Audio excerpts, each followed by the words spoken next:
Me behsa gelek warên xweşik û dîrokî yên li Kurdistanê di bin avê demane kiribû.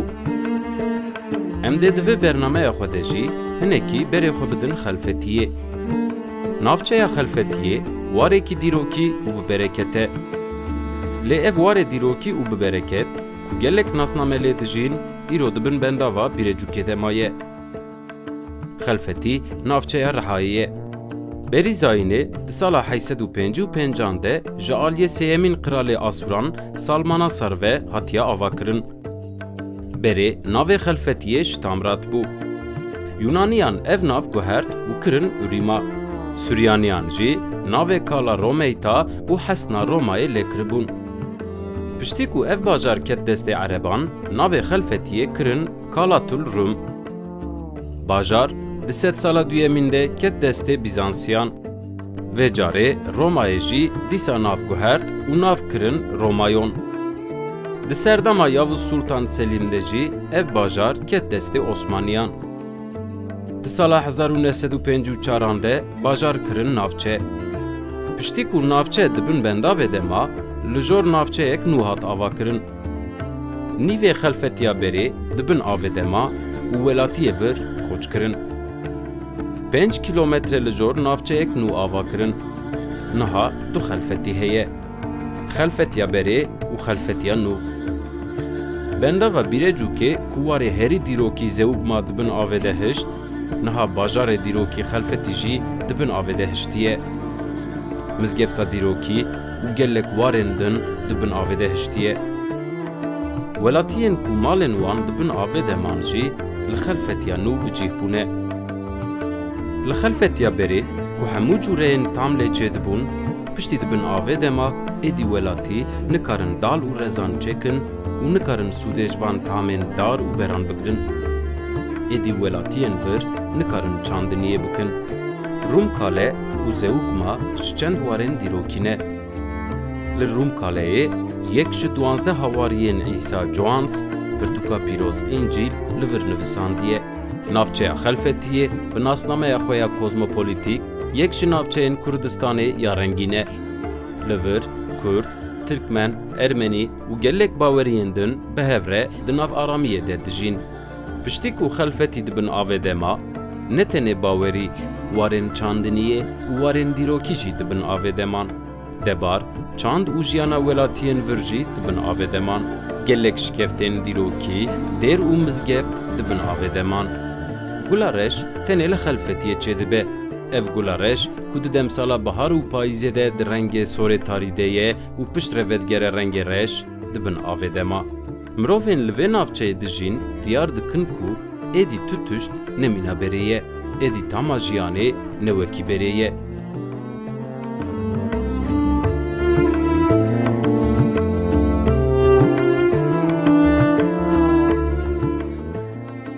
Şimdi Halfeti dediğimiz zaman Halfeti Asurlar döneminden. Asurlar döneminden gelen. Asurlar döneminde Halfeti'nin ismi Şitamrat olarak geçiyormuş. Ondan sonraki dönemde Romalılar yaşıyor. Romalılar döneminde Rumgala ismiyle anılıyor. Günümüzde ise Halfeti. Halfeti isminin de Halefi tarikatından geldiği. Saklı ve half Arapçada saklı ve gizli anlamına gelir. Halfeti işte saklı kent, saklı şehir oradan çıktı. Tabii yeni keşfedilen bir şeyimiz. Tabii burada bir tarih yok oldu. Halfeti üreten bir toplumdu. Üreten bir toplumdu. Bir şeylerimizi üretir, kendimiz yapardık, kendimiz satardık. Ama şu an 2000 yılında baraj oldu burası. 2001 yılında baraj atıldı. 14 yıl buradaki insanlar bocaladılar. Parasını kaybetti, tarihini kaybetti, kültürünü kaybetti. Yeni bir sezonda işte bu dönemlerde turizmle ilgili canlanmak istiyoruz. Tabii onda da ne kadar canlanabildikse gördünüz işte. Bir Halfeti'de cami sular altında kalmış bir camisi yok.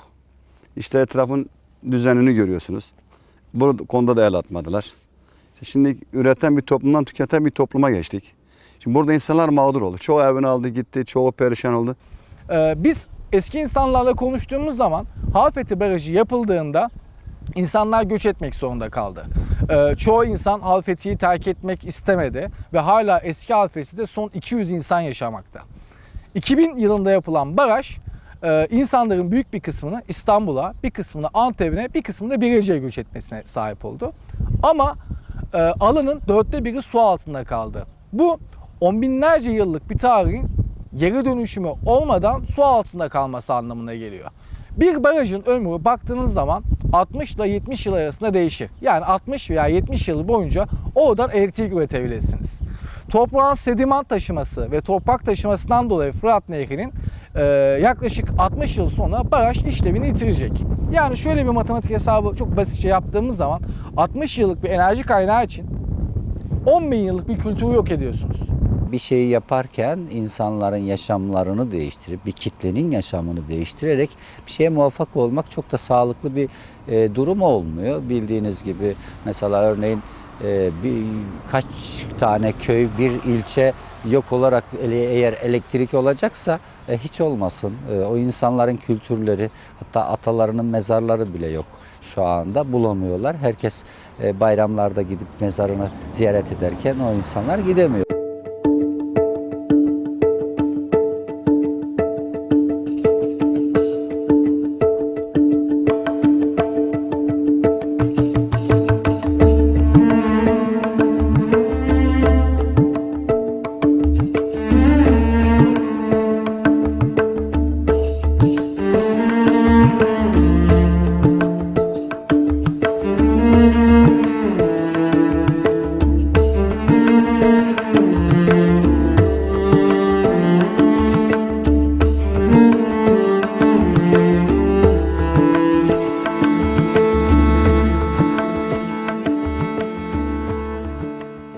Mezar da orta yerde kaldı. Bizim suya girmedi bizimki de ama masum kaldı. Tekneden gitmek lazım. Benim beyim dedi ki beni dedi oraya dedi götürün dedi. Benim mezarda babamın mezarlığına göm. Benim babam, kayınbabam orada yatıyor. Benim 4 tane oğlum öldü. Bu mezarlıkta yatıyor. Bizim bu tarafı mezarlığı. Öbür yüzü mezarlığı suyun içinde. Bizimkine yetişmedi ama su yetişmedi ama araç yok getirmek zor. Yollar yapılmadı. Yolları düzgün değil. Yol yapılsa daha güzel gider. Bir tane cenazemiz öldü dedi beni oraya gömün dedi kadın. Tekneden oraya götürdük. Benim çocuklarım orada mesela ölmüş gidemeyik başına. Tekneye para ver, git gel uzak gidemiyorsun, yürüyemiyorsun. Öyle mahzun kaldı işte orada. O camım ne kadar güzel bir camıydı. Üstünde biz gidiyorduk. Kur'anlar okunurdu. Ramazan'da giderdik, namaza giderdik. Orası nasıl güzel. Üstü de vardı, altı da vardı. Üstü de altı da battı gitti o Lazalımca. Eski tarih camımız o. Kesinlikle söylüyorum yani ben Halfeti dünyada ayrı bir mozaiktir. Dünyada ayrı bir kültürü. Yani hep milletin konuştuğu, kültürlerin iç içe yaşadığı bir şey. Gelsin görsünler. Asıl medeniyet, asıl kültürlerin yıllardır iç içe yaşadığı ve eğitim seviyesi çok yüksek olan, sürekli sosyal barışı düşünen bir ilçedeyiz. Yani bu insanlara sahip çıkılsın. Bu insanlar, bu kültür yok olmasın. Halfeti kültürü ayrı bir kültürdür. Altını çizerek söylüyorum. Bu kültüre sahip çıkalım. Sosyal yani yönden bir dernekler var. El atsınlar, bilinçlendirilsinler. Tamam eğitim yüksek demek ama her şeyde bilinçli. Turizm alanında çok zayıfız. Kültürümüze sahip çıkma yönünde çok zayıfız. Bu konuda destek istiyoruz. En azından insanların bilinçlendirilmesi, sosyal yani toplum, sivil toplum örgütlerinin özellikle Halfeti el atmasını istiyoruz. Yani bu konuda duyarlı olmalarını istiyoruz yani. Bugün barajlar üzerinde ülkemize baktığımız zaman çok büyük bir politika var.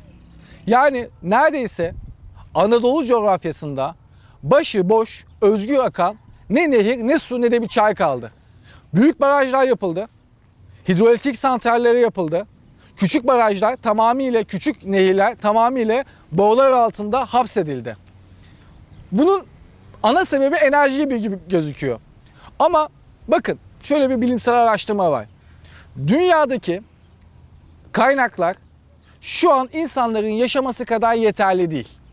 Yani şu an tüm dünyadaki insanlar dahil olmak üzere bu şekilde yaşamaya devam edersek hangi enerji kaynağı olursa olsun, yani istiyorsanız uzaydan hiç bitmeyen bir enerji kaynağı getirin. Bizler bu şekilde tüketim çılgınlığıyla yaşamaya devam ettiğimiz sürece ne baraj, ne HES, ne güneş enerjisi, ne rüzgar enerjisi hiçbiri yetmiyor.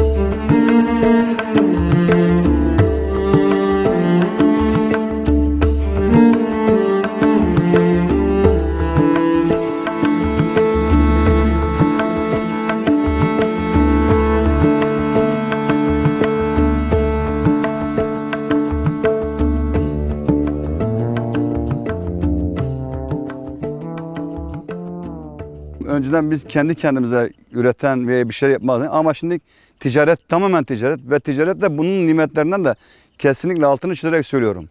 10 sene sonra da gelseniz ben size aynı şeyi konuşacağım. Ben 2000 yılında suya dönüşen topraklar belgeselinde de bunu konuştum. Yine bunun rantını büyükler yiyecek. Biz yine perişan olacağız. Toprağımız alındı, okulumuz alındı, evimiz alındı. Şimdi bir turizmden bir ekmek yiyecek, o da alındı. İşte büyük tekneler gelmeye başladı. Herkes kendine göre büyük dubalar, standart koymuş. Sen duba yaptıracaksınız diyor bu standartlarda. 400 milyar para gidiyor.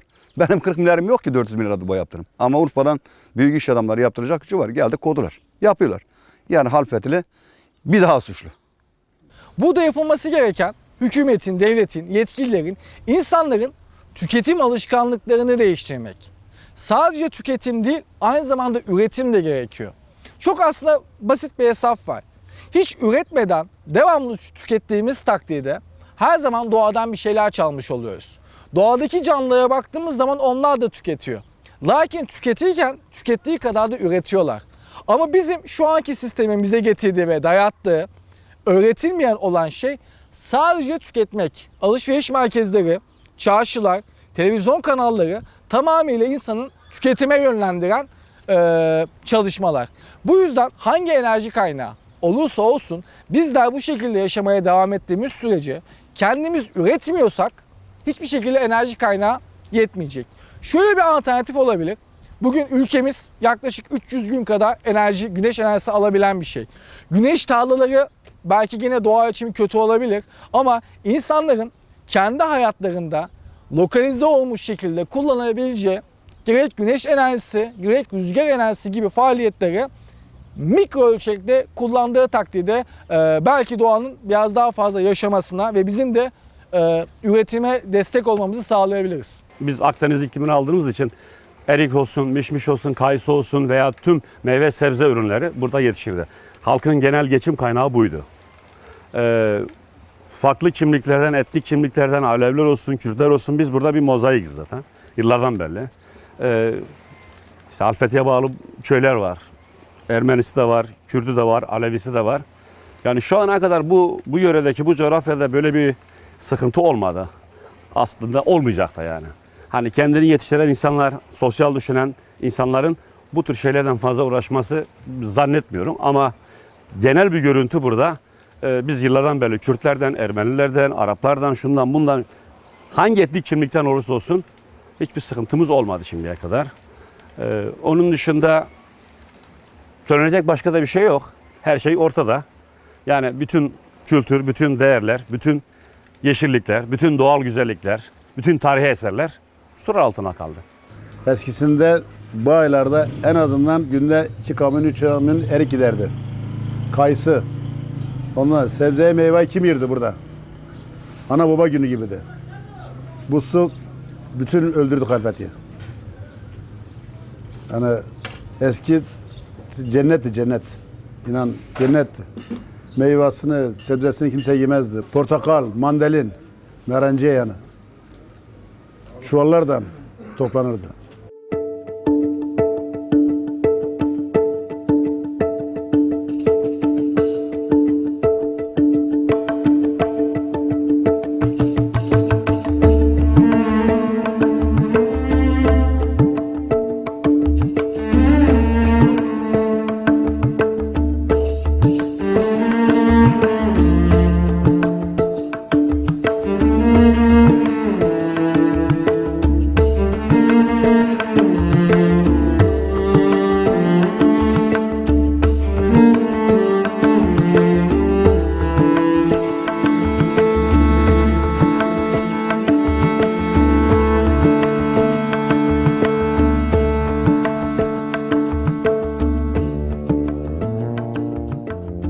Bir gün bir abim geliyor. Tam Birecik Barajı'nın, o zamanlar ben burada çalışmayayım, Birecik Barajı'nın yapılacağı zamanlarda, 2000'li yıllarda.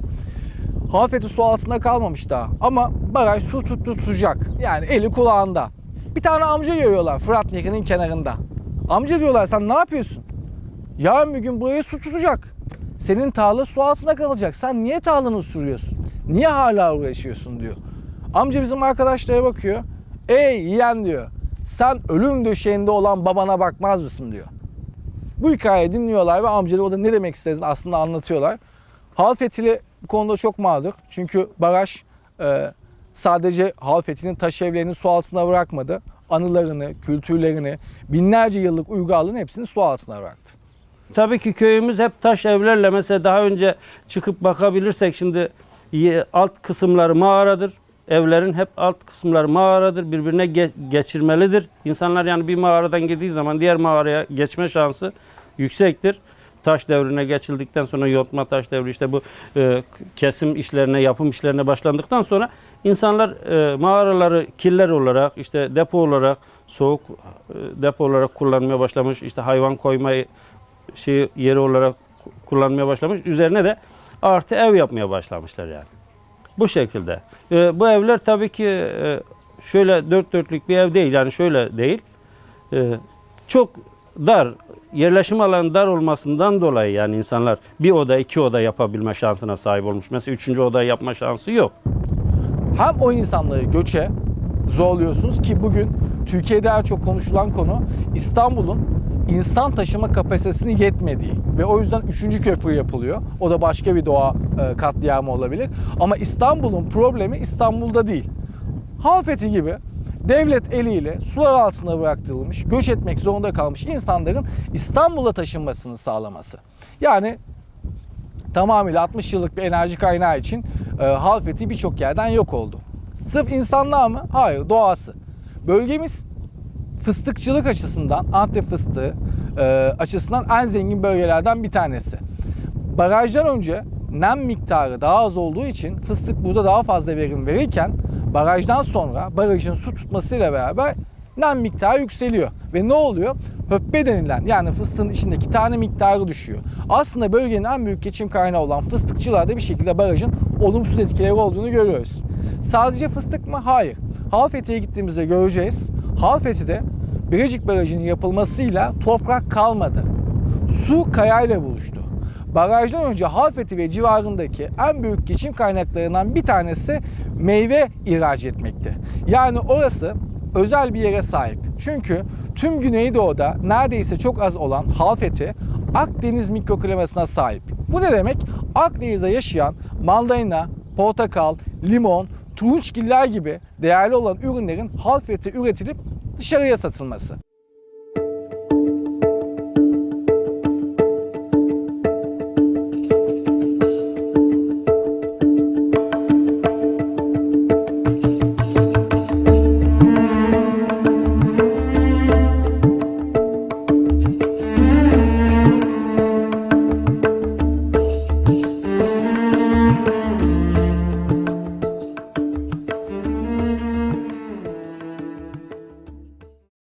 Cami Savaşan Camisi komple suyun içinde kaldı. Bizimki de suyun içinde kalmadı ya. İçerisine su giriyor alttan. Kanaldan giriyor. Yani tamir edilse cami faaliyete geçer. Yapan yok, eden yok. Yoksa camimiz eski bir cami. Tarihi de var üzerinde eski yazıyla. Kale Meydanı karşıda bir köydü. Karşıdan mezarlığı gözüküyor hala şu anda suyun içerisinde. O komple taşındılar. Kimisi Antep'e, kimisi Belediyeye, kimisi Nizip'e gittiler. Çoğunun mezarı suyun içerisinde orada. Şu anda gözüküyor mezarlık. Yani orası bir muhtarlıktı. Oranın halkı gelirdi Halfeti'de. Dükkanları vardı. Alacaklara vereceklerini bu ilçede yaparlardı. Nizip'e falan Antep'e gitmezlerdi. Sabah yarıdan dükkanı açar, alışverişini yapar. Akşam oldu mu giderdi evine. Karşıdaki sebzesini, meyvasını yatırıp da satardı.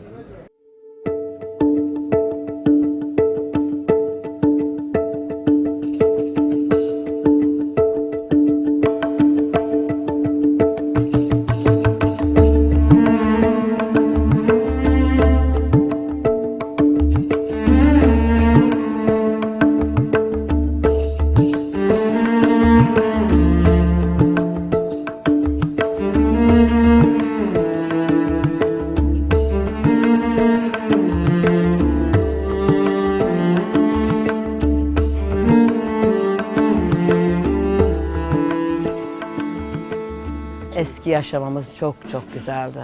Her şeyimiz vardı yavrum. Buradan araba yolu vardı.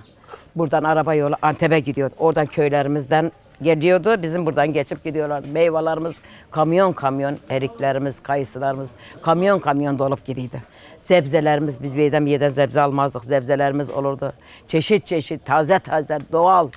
Biz de doğaldı.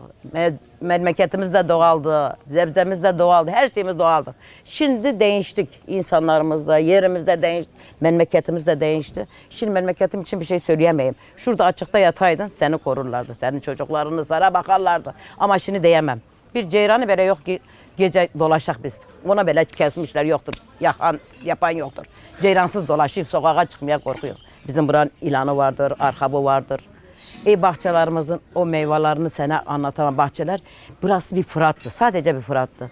Başı yeşillikti, ağaçlardı. Oraya pikniğe giderdik. Her Allah'ın günü biz oranın başına pikniğe giderdik. Buradan yokuştan inerdin oraya gitmek için. Epey uzaktı yani. Orta yerde tertemiz pırıl pırıl bir suyumuz akardı.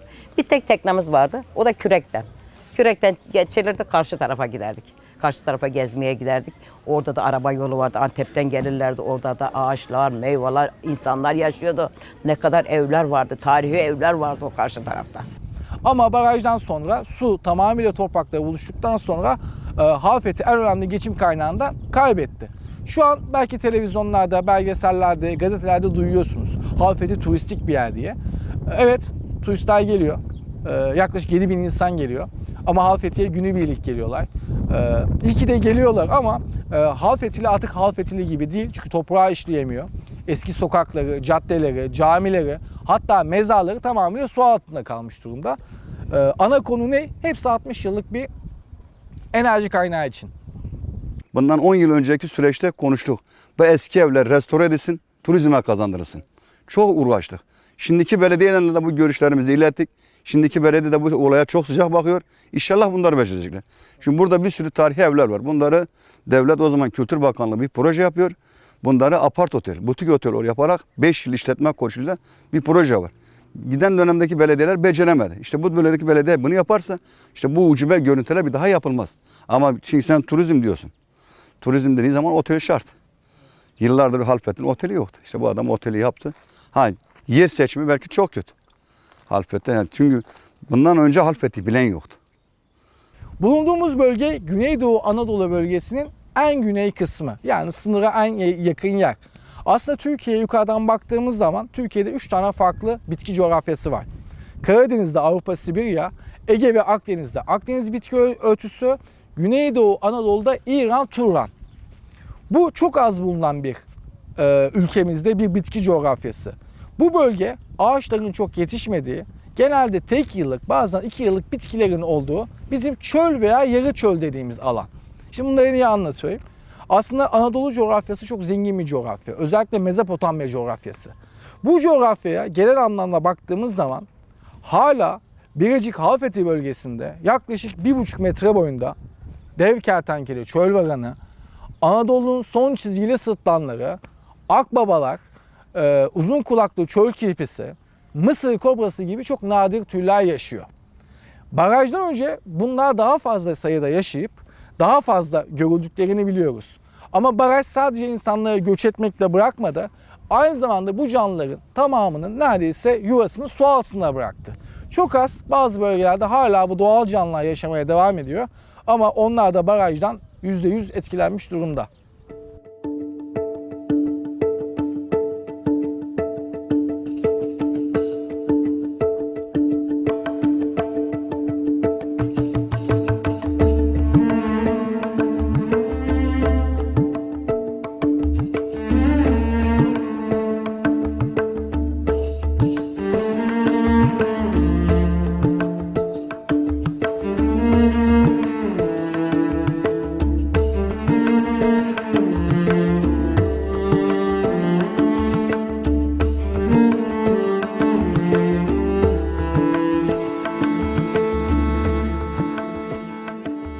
Şimdi aslında geniş baktığımız zaman barajlar Fırat Nehri'nin üzerine yapılıyor.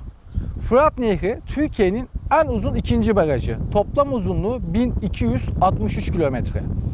Bu kadar uzun olmasına rağmen debisi en fazla, yani akış gücü en fazla olan barajlardan bir tanesi. Fırat Nehri'ne baktığımız zaman üzerinde 5 tane baraj var. Bugün Türkiye'de en fazla barajlarla engellenmiş, zincirlenmiş olan nehir Fırat Nehri. Şu an bulunduğumuz bölge Suriye sınırına yakın.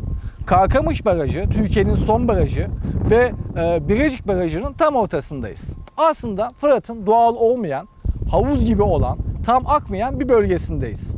Karkamış Barajı sulama barajı olmadığı için, sadece elektrik ürettiği için çok fazla su altına bırakmadı toprakları.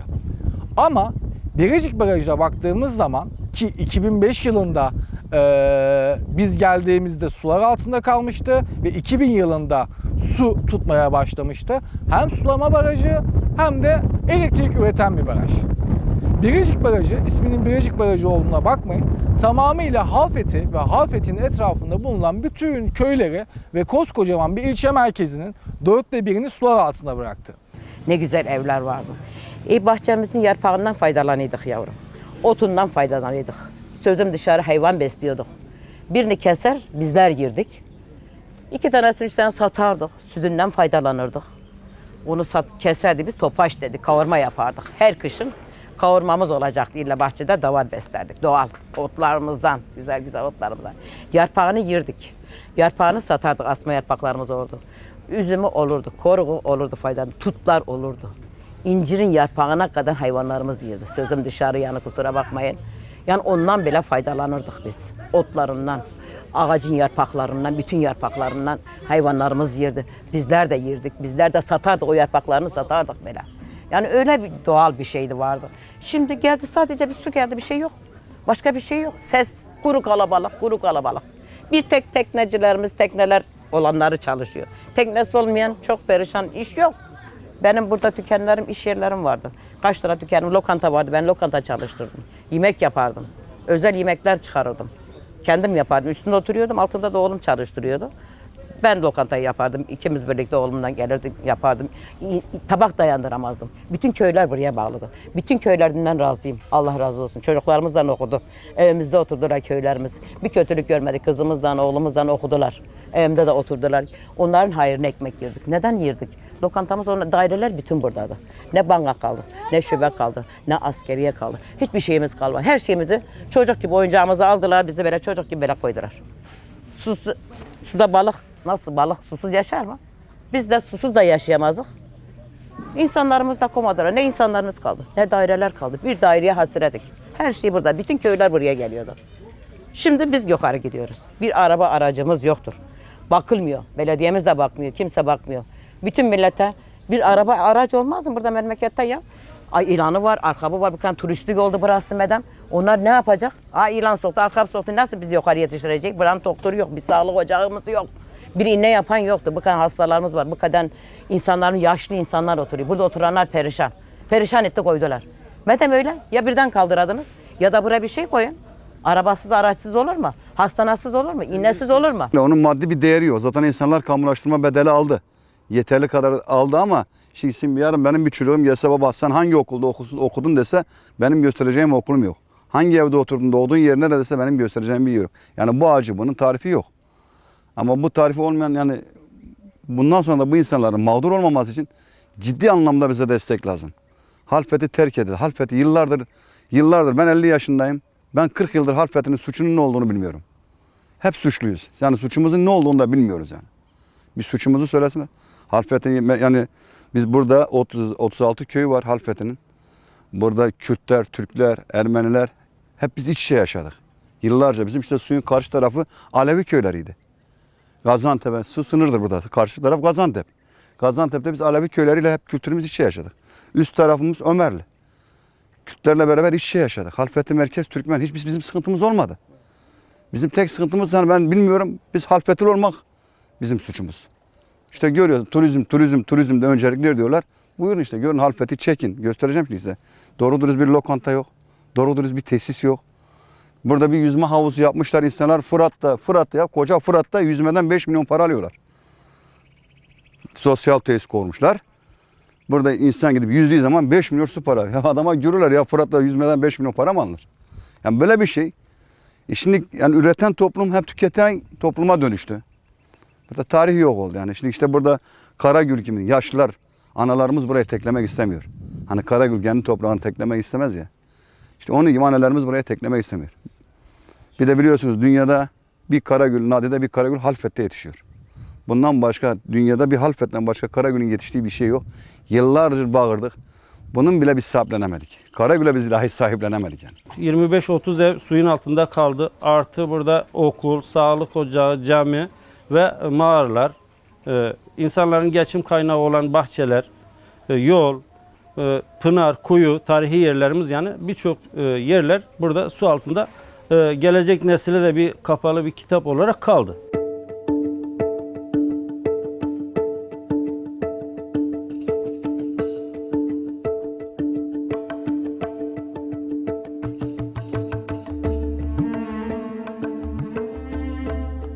Li Xelfetiye berê hilberîn zêde bû.